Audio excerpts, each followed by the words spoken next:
दोस्तों, आप सभी लोग जानते हैं सोमवार को पड़ रही है दीपावली। कार्तिक मास महीने के शुक्ल पक्ष में आने वाली अमावस्या का नाम है दीपावली। दीपावली व्यक्ति के सभी पापों और अपराधों पर अंकुश लगाती है और जिंदगी को सही प्रकाश की ओर ले जाती है, इसलिए इसे दीपावली कहते हैं।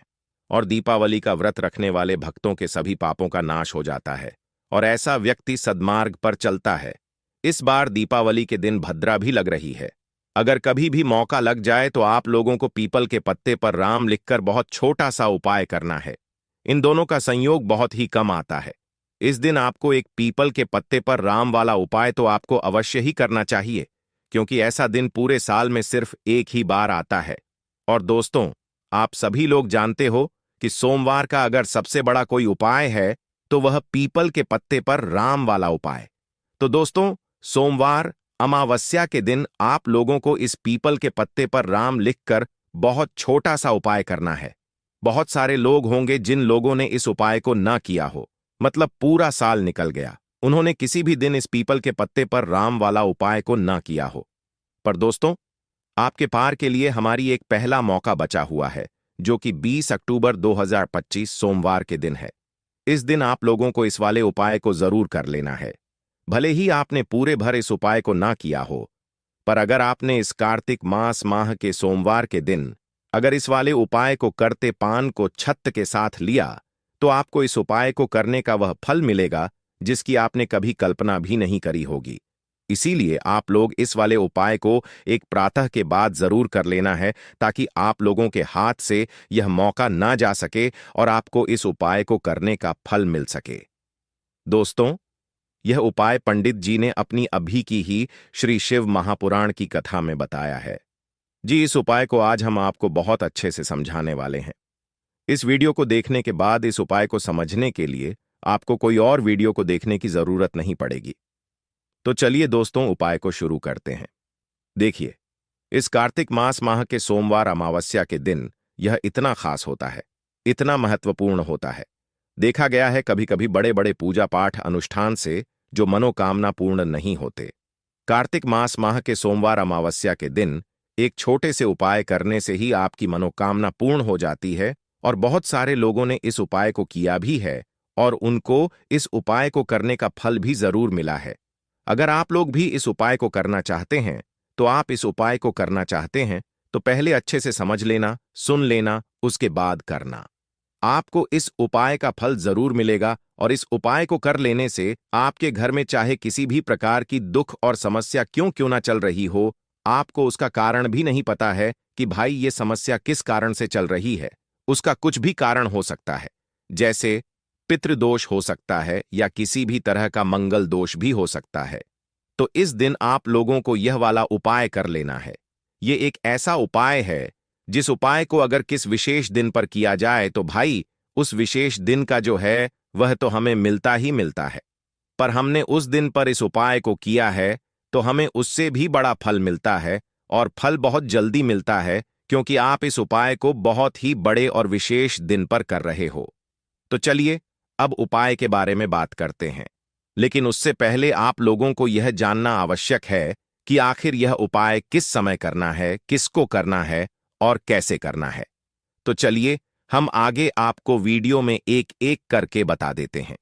लेकिन उससे पहले, अगर आप लोग हमारे चैनल पर पहली बार आए हैं या फिर मेरी आवाज आज पहली बार सुन रहे हैं, तो हमारे चैनल वास्तु पूजा को सब्सक्राइब जरूर कर लेना और इस वीडियो को लाइक करके कमेंट बॉक्स में श्री शिवाय, नमस्तुभय, ओम नमः शिवाय जरूर टाइप कर देना। तो दोस्तों, इस पीपल के पत्ते पर राम वाला उपाय को हमें इस सोमवार के दिन कैसे करना है, किसको करना है, किस समय करना है और कहां पर करना है, ये सारे सवालों के जवाब आपको इस वीडियो में मिल जाएंगे। और जो ये वीडियो देखेगा भाई, उसको पीपल के पत्ते पर राम वाला उपाय जरूर करना चाहिए, क्योंकि इस दिन पीपल के पत्ते का भी बहुत ही बड़ा और विशेष महत्व होता है। पीपल के पत्ते पर राम वाला उपाय की तो यह सोने पर सुहागा वाली बात हो जाती है और यह एक बहुत ही बड़ा उपाय हो जाता है सोमवार का। तो अब दोस्तों, इस पीपल के पत्ते पर राम वाला उपाय को आखिर करना किसको है, सबसे पहले हम लोग वह बात जान लेते हैं। तो देखो, घर की जो बड़ी माताएं बहनें होती हैं, उन माताओं बहनों में से कोई भी एक बड़ी माता बहन इस वाले उपाय को कर सकती है। और दोस्तों, अगर आप चाहे तो अपने घर में से सभी सदस्यों को भी इस उपाय को करवा सकती है। अगर किसी व्यक्ति की खुद की कोई मनोकामना है, खुद की कोई दुख और परेशानी है जो कि वह अपने लिए ही करना चाहता है, इस वाले उपाय को तो वह खुद अपने लिए भी कर सकता है। बाकी अगर कोई घर में से ऐसा है जो कि अपने पूरे घर परिवार की सुख और शांति के लिए यह वाला उपाय करना चाहता, तो भाई वो भी कर सकता है? उसमें भी कोई दिक्कत वाली बात नहीं है। कहने का मतलब यह है कि इस उपाय को हर एक सदस्य भी कर सकता है और पूरे घर परिवार के सदस्य के लिए घर की बड़ी माताओं बहनों में से कोई एक माता बहन भी कर सकता है। माताएं बहनें अगर घर में उपस्थित ना हो या वहां यह वाला उपाय ना कर पा रही हो, तो फिर घर का कोई बड़ा सदस्य भी इस पीपल के पत्ते पर राम वाला उपाय को कर सकता है। चाहे फिर वह पुरुष ही क्यों ना हो, उसमें कोई भी दिक्कत वाली बात नहीं है। उसके बाद सदस्य भी पत्ते पर राम वाला उपाय को कर सकता है। बाद में दोस्तों, जो अगला प्रश्न निकल कर आता है वही आता है इस उपाय को लेकर कि आखिर इस उपाय को हमें किस समय करना है, सुबह के समय करना है कि शाम के समय करना है। तो देखो, इस वाले उपाय को आप लोग सुबह के समय भी कर सकते हो और शाम के समय प्रदोष काल में भी कर सकते हो। अब अगर आप पूछो कि भाई साहब, सबसे उत्तम समय कौन रहेगा इस पीपल के पत्ते पर राम वाला उपाय को करने का, तो हम आपसे बस यही कहेंगे कि इस उपाय को आप सुबह के समय करेंगे तो ज्यादा बेहतर होगा। बाकी अगर प्रदोष काल शाम के समय भी करेंगे तो भी अच्छा होगा, उसमें कोई भी दिक्कत वाली बात नहीं है। तो अब दोस्तों, जो अगली सबसे बड़ी और महत्वपूर्ण बात आती है वह यह आती है कि सुबह अगर हम उपाय को करेंगे तो हमें कितने बजे से लेकर कितने बजे तक के बीच में करना है, और शाम के समय प्रदोष काल में करेंगे तो हमें कितने बजे से लेकर कितने बजे के बीच में करना है। तो देखो, सुबह जितनी जल्दी हो सके आप उपाय को करने की कोशिश करना। बाकी अगर किसी कारणवश लेट भी हो जाओ, थोड़ी देर भी हो आए, तो 10 या 110 बजे तक भी आप उपाय कर लेना, पर 12 बजे से ज्यादा देरी ना हो। ठीक है, इस बात का ध्यान रखना। उसके बाद में दोस्तों, अगर शाम के समय प्रदोष काल की बात करें, प्रदोष काल का जो समय होता है वह शाम के 6:00 बजे से शुरू हो जाता है। मतलब शाम के 6:00 बजे से लेकर 7:00 बजे के बीच का जो समय होता है, यह समय प्रदोष काल का समय होता है। तो आप इस उपाय को 7 या 80 बजे के बीच में भी कर सकते हो। मतलब शाम के 6:00 बजे से रात 8:00 बजे के बीच में आप कभी भी इस वाले उपाय को कर सकते हो। उसमें कोई भी दिक्कत वाली बात नहीं है। हमें किसी भी दिन आपको पीपल के पत्ते पर राम लिखकर बहुत छोटा सा उपाय करना है। ऐसा समझ लीजिए, जितने भी आपके शत्रु हैं, जो भी आपके विरोधी हैं, दुश्मन हैं, जो आपको हर तरफ से परेशान कर रहे हैं, अब उन शत्रुओं की अकड़ निकलेगी। शत्रु का किया कराया भी तुरंत हट जाएगा जब सोमवार में आप इस छोटे से उपाय को करेंगे। तो देखिए, आज की वीडियो विशेषकर उन लोगों के लिए ही है जो अपने जीवन में शत्रुओं से और दुश्मन से बहुत ज्यादा परेशान हो चुके हैं। देखिए, जगत जननी मां जगदम्बा का हम सोमवार में पूजन करते हैं और उनसे जुड़े हुए उपाय करते हैं। साथ ही साथ आपको बता दें कि सोमवार में संकट मोचन हनुमान जी का पूजन करने से और उनसे जुड़े हुए कुछ उपाय करने से जीवन के बड़े से बड़े कष्ट भी क्षण भर में दूर हो जाते हैं। तब बहुत कम समय में आपके शत्रु और आपके विरोधी आपके जीवन से दूर हो जाएंगे। आपके दुश्मन लाख कोशिश करने के बाद भी आपका बाल भी बांका नहीं कर पाएंगे, अगर आप सोमवार में इस परेशानों के जीवन के पात्र की बीच न छोटे से उपाय को कर लेते हैं। अब देखिए, आज का जो समय है ये कलयुग का समय है, और कलयुग के एकमात्र देवता जो अपने भक्तों के जीवन से सारे कष्टों को दूर कर देते हैं वह स्वयं है संकट मोचन हनुमान जी।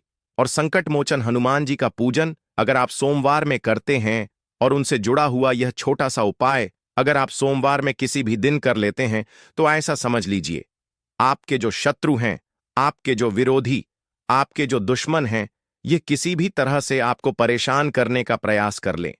आपका बाल भी नहीं है, अब कर परिवार के जो आपका बाल भी नहीं है, आपके जो नाक और आपका हर भी नाक और आप पाएंगे। दूसरी चीज, अगर आपके शत्रु ने आपके ऊपर कोई भी तंत्र मंत्र करवा रखा है, कोई भी जादू जादू टोना, कोई भी ब्लैक मैजिक आपके ऊपर करवा दिया है या करवाने का प्रयास कर रहे हैं, ऐसा समझ लीजिए वो किया कराया आप तक पहुंचेगा ही नहीं। और अगर आप तक पहुंचेगा, आपके बाद करते गया है कोई भी ब्लैक मैजिक तुरंत हट जाएगा जब आप इस छोटे से उपाय को सोमवार में करेंगे। देखिए, उपाय का रहेंगे छोटा है लेकिन बहुत महादिव्य चमत्कारी है। मतलब उपाय को करने में ना तो आपका ज्यादा समय जाएगा, ना ही इसमें आपके ज्यादा पैसे लगने वाले हैं। और ऐसा समझ लीजिए कि एक बार ही अगर आपने इस उपाय को सोमवार में कर लिया तो इसका महादिव्य चमत्कार आप खुद देख लेंगे। तो सोमवार के जो 9 दिन होते हैं, यह बहुत ही सिद्ध दिन होते हैं। मतलब सोमवार के दिनों में 9 माता रानी हमारे घरों में आती हैं, अपने भक्तों के जीवन से कष्टों को दूर करती हैं। साथ ही साथ आपको बता दें कि सोमवार के टाइम पर जब भी आप संकट मोचन हनुमान जी के उपाय करते हैं तो मां दुर्गा की आपको असीम और विशेष कृपा मिलती है। मां दुर्गा आपसे बहुत जल्दी प्रसन्न होती है और आपके सारे संकटों को वह दूर कर देती है। तो पीपल के पत्ते में और पीपल के पेड़ में होता है। देवी देवताओं का वास पीपल के पेड़ में श्री हरि विष्णु साक्षात मां लक्ष्मी वास करती हैं। पीपल के देव में हमारे पितरों का वास होता है। पीपल का जो पेड़ होता है, इसका पूजन करने से शनिदेव की कृपा, उनका आशीर्वाद मिलता है। और पीपल का पत्ता जो है, इसका उपाय सोमवार में करने से व्यक्ति के जीवन से बड़े संकट और कष्ट दूर हो जाते हैं, जिसमें कि शत्रु और आपके दुश्मन जो हैं, यह पूरी तरह परास्त हो जाएंगे, चारों खाने चित्त हो जाएंगे और कभी भी आपका कुछ नहीं बिगाड़ पाएंगे। अगर यह उपाय आप करते हैं तो देखिए, यह उपाय स्त्रियां भी कर सकती हैं, पुरुष भी कर सकते हैं। किसी भी दिन आप करते हैं, इस उपाय को कर सकते हैं। ठीक है ना? इसमें दिन आपको नहीं देखना है कि किस दिन करें। जिस दिन आप चाहा उस दिन इस उपाय को आप कर सकते हैं। तो सोमवार के दिन आपको पीपल का पत्ता तोड़ना नहीं है। उससे एक दिन पहले ही तोड़कर आप पीपल का पत्ता ले आए, या गिरा हुआ जो पत्ता होता है पीपल का, वो आप ले लें। ठीक है ना? बस इस चीज का आपको ध्यान रखना है कि सोमवार के दिन पीपल के पेड़ से कोई भी पत्ता हम नहीं तोड़ते। इस चीज का आपको विशेष ध्यान रखना है। तो आपको लेना है पीपल का एक पत्ता और शुद्ध जल से उसे साफ कर लेंगे पहले, जिससे कि धूल मिट्टी अगर पीपल के पेड़ देने वहां और पीपल के पेड़ पर पत्ते पर हो तो वह हट जाए। फिर गंगा जल का थोड़ा सा छिड़काव, यानी थोड़ी सी छींटे आपको इस पीपल के पत्ते पर मारनी है और इस पीपल के पत्ते को फिर कपड़े से पोंछकर आपको साफ कर लेना है, बिल्कुल सूखा लेना है। अब आपको लेना है थोड़ा सा सिंदूर, जो केसरिया वाला सिंदूर आता है, जो हम संकट मोचन हनुमान जी को चढ़ाते हैं, वह केसरिया सिंदूर आपको लेना है। थोड़ा सा जल डाल के इसे गीला कर लेंगे और इसी सिंदूर से इस पीपल के पत्ते पर आपको भगवान राम का नाम लिखना है। अब किससे लिखेंगे? माचिस की तीली ले सकते हैं, उससे लिख सकते हैं। किसी भी तरह से आपको भगवान राम का नाम इस पीपल के पत्ते पर लिखना है। लिख लिया। एक आपको चमेली के तेल का या सरसों के तेल का दीपक तैयार करना है और एक कोई भी आपको लेनी है मिठाई। मिठाई में यहां पर आप बूंदी का प्रसाद ले सकते हैं, बेसन का लड्डू ले सकते हैं, और अगर आप इमरती ले लेते हैं तो यह और भी उत्तम है। देखिए, इमरती का जो भोग होता है, यह संकट मोचन हनुमान जी को बहुत ज्यादा प्रिय है। अब ये सारी चीजें लेकर आपको जाना है संकट मोचन हनुमान जी के मंदिर में। तो देखिए, सबसे पहले आपको संकट मोचन हनुमान जी के सामने ये दीप प्रज्वलित करना है जो आप लेकर के गए हैं। क्या ये आपने चमेली के तेल का दीपक तैयार करा है या सरसों के तेल का? सबसे पहले दीपक आप जला देंगे और दीप जलाने के बाद आपको जो पीपल का पत्ता आप लेकर के गए थे, वो पत्ता आपको संकट मोचन हनुमान जी को अर्पित करना है। अर्पित करना है, हाँ, चढ़ाना है। और जो भी भोग में आप लेकर के गए हैं, चाहे आपने बेसन के लड्डू लिए, बूंदी का प्रसाद लिया या फिर इमरती, जो भी कुछ आपने लिया है उसका भोग लगाना है। और संकट मोचन हनुमान जी से आपको प्रार्थना करनी है कि हे जगत का कल्याण करने वाले संकट मोचन हनुमान जी, संकटों को हरने वाले, मेरे जीवन से शत्रु और दुश्मनों को भी दूर कर दीजिए। शत्रु का किया करा या तंत्र मंत्र सब कुछ हट जाए, ऐसी कृपा मुझ पर कीजिए। इस तरह से आपको प्रार्थना करनी है और 108 बार जय श्री राम, जय सीताराम, जय श्री राम, जय सीताराम, जय श्री राम, जय सीताराम, इस तरह से आपको जयकारा लगाना है, क्योंकि भगवान राम का नाम संकट मोचन हनुमान जी को सबसे ज्यादा प्रिय। जय श्री राम, जय श्री राम, तो जयकारा लगा देंगे। और देखिए, अगर एक बार हनुमान चालीसा पढ़ पाए तो आप एक बार हनुमान चालीसा ऐसा ऐसा जरूर पढ़े। ठीक है, ज्यादा बार नहीं तो एक बार जरूर पढ़े। जयकारा तो आपको बिल्कुल से लगाना है, और इस छोटे से उपाय को किसी भी दिन कर लीजिए, सुबह कर लीजिए, शाम को कर लीजिए, और किसी भी दिन, जैसे सोमवार की तिथि जो होती है ना, यह बहुत बड़ी होती है, आप उस दिन भी इस उपाय को कर सकते हैं। जरूर से करें।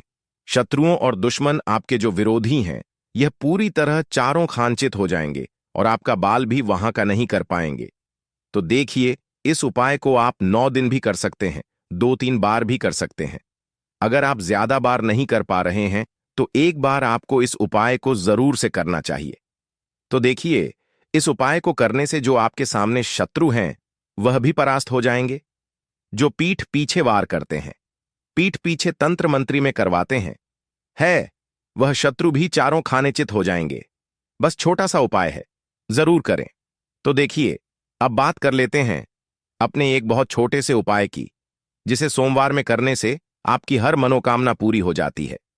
यह उपाय आप अपने घर पर ही कर सकते हैं, कहीं जाने की आवश्यकता नहीं है। कोई भी ऐसी विश जो बहुत लंबे समय से अधूरी है, पूरी नहीं हो रही है, या धन को लेकर आप बहुत परेशान हैं, या घर में संकट कष्ट बहुत आते हैं, बीमारियां बहुत आती हैं, तो एक लाल पुष्प जैसे कि गुलाब का फूल भी लाल होता है, आप जरूर से अपने घर के मंदिर में मां दुर्गा को अर्पित करें और एक देसी घी का दीपक लाल आती का जलाकर मां का पूजन करें। सोमवार में अगर लाल रंग से जुड़ा हुआ यह उपाय आप करते हैं, आपकी सारी मनोरथ, सारी मनोकामनाएं मां पूरा कर देंगी, क्योंकि लाल रंग मां दुर्गा को बहुत प्रिय है। लाल पुष्प और लाल रंग की बाती का दीपक आपकी बड़ी से बड़ी मनोकामना को भी पूरा कर देगा। सोमवार में यह उपाय आप किसी भी दिन कर सकते हैं। दूसरे उपाय की हल्दी वाला जल आपको अपने घर में किस जगह पर डालना है और उपाय को कैसे करना है और कैसे यह हल्दी वाला जल दे। कार्तिक मास माह का सोमवार अमावस्या के दिन जब आप अपने घर में डालते हैं, छीनते हैं, उपाय को करते हैं, तो सीधे सीधे मां लक्ष्मी आपसे प्रसन्न होकर आपके घर में आती हैं और श्री हरि विष्णु के साथ आती हैं। स्थिर लक्ष्मी का आपके घर में वास होता है। कहने का मतलब है कि फिर कभी भी मां लक्ष्मी आपके घर को छोड़कर नहीं जाती है। जो लोग कहते हैं कि हमारे घर में धन तो आता है लेकिन चला जाता है, लेकिन फिजूल खर्ची बहुत है। धन तो घर में आता है, लेकिन तिजोरी कभी धन से भरी नहीं रहती है, खाल की हो जाती है। तो 90 पर लोग ऐसे होते हैं जिनके जीवन में यह समस्या होती है कि हमारे घर में स्थिर लक्ष्मी का वास नहीं है। देखिए, हम सभी चाहते हैं ना, और हां, लक्ष्मी और श्री हरि विष्णु हमेशा हमारे घर में रहे, उनका आशीर्वाद बना रहे, हम हमारे जीवन के जितने भी दुख हैं उनका सामना जो है बहुत आसानी से कर सके। देखिए, जब व्यक्ति के पास पैसा नहीं होता है ना, तो वह बहुत सारे कष्ट दुख उसके जीवन में जब आते हैं उनका सामना भी नहीं कर पाता है, और जब उसका आर्थिक पक्ष मजबूत होता है तो बहुत सारी समस्याएं उसे अपने जीवन में जो आती है वह छोटी लगती है। लेकिन अगर पैसा भी पास नहीं है तो छोटी छोटी प्रॉब्लम्स और छोटी छोटी चीजें जो पहुंच सकता है, कुछ सारी कर पा सकता है, हमारे जीवन में आती हैं, वो भी बहुत बड़ी लगने लगती है। तो आपको करना क्या है, आपको यहां पर लेना है गंगा जल। तो देखिए, सबसे पहले तो आपको अपने पूरे घर में गंगा जल का छींटा लगाना है, ठीक है ना। गंगा जल आपके घर से जितनी भी नेगेटिव एनर्जी होती है उसे बाहर कर देता है, ठीक है ना। गंगा जल का छिड़काव जब आप करते हैं, उसके बाद कोई पूजा पाठ करते हैं, कोई उपाय करते हैं, वो पूरी तरह से सफल होता है, क्योंकि आपके घर में पॉजिटिव एनर्जी, सकारात्मक ऊर्जा आ जाती है, ठीक है ना। तो इतना करने के बाद आपको क्या करना है, एक लोटे के अंदर या एक कटोरी, किसी भी चीज के अंदर आपको अपने घर का शुद्ध जल लेना है। ले लिया, उसके बाद पीसी हुई हल्दी उसके अंदर मिलानी है, मिला दी। जब हल्दी आपको मिलानी है, ठीक है ना, उस समय आपको श्री हरि विष्णु का ध्यान करना है। श्री हरि विष्णु से प्रार्थना करनी है कि मेरे घर में धन बढ़े और कभी भी मेरे घर की जो सुख समृद्धि है उसमें कमी ना आए, ठीक है ना। जब आप जल मिला लेंगे, उसके बाद आपको तुलसी का एक पत्ता लेना है। तुलसी का पत्ता पहले ही तोड़ लें। सोमवार अमावस्या के दिन भूलकर भी आपको नहीं तोड़ना है तो वाले दिन नहीं तोड़ेंगे, उससे पहले ही तुलसी का पत्ता तोड़कर रख लें। अगर आपके घर में तुलसी का पौधा इस टाइम सूख गया है, नहीं है, जहां पर भी आपको तुलसी का कोई पत्ता मिल जाए, एक पत्ता आप ले आए, उस तुलसी के पत्ते से आपको अपने पूरे घर में उस हल्दी वाले जल का छींटा लगाना है। सूख गया है, बस से पहले घर के मंदिर में लगाएंगे, ठीक है ना? फिर जितने भी रूम हैं, कमरे हैं, वहां पर लगाएंगे, घर के मुख्य द्वार पर लगाएंगे। इस तरह से जब आप उपाय करते हैं तो आपके घर घर में कभी भी धन की कमी नहीं होती है। धन में वृद्धि होती चली जाती है और धन आपका हमेशा बढ़ता है। देखिए, अगर तुलसी का पत्ता आपको नहीं मिलता है, तब आप किसी भी छोटी सी पूजा वगैरह की जो चम्मच होती है,